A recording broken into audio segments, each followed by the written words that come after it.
तुपात एका गंजात तूप टाकून खोबऱ्याला भाजून घेतलं. ओलं खोबरं घेतलं होतं आपण. नंतर त्यात साबुदाणा टाकला आणि त्याला पण 2 मिनिट परतून घेतलं. आता हे अशा प्रकारे झालं आणि यामध्ये टाकू गरम दूध. तर दूध टाकतो आपण.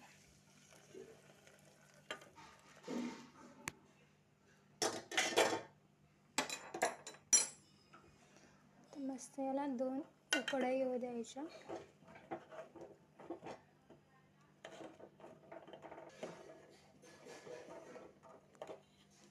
तशी वास सुटली आता ह्याला तुप्पट. यामध्ये टाकणार आपण फुल मिल्क क्रीम पूर्ण टाकून दिले मी 2 चम्मच. मोठे चम्मच नाही आहे. याच्यामध्ये साखर टाकू आता आपण. 1 वाटी साखर टाकते मी.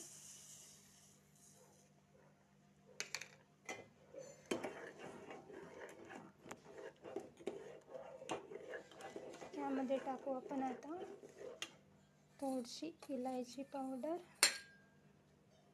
2 इलायचीची पावडर घेतली आहे मी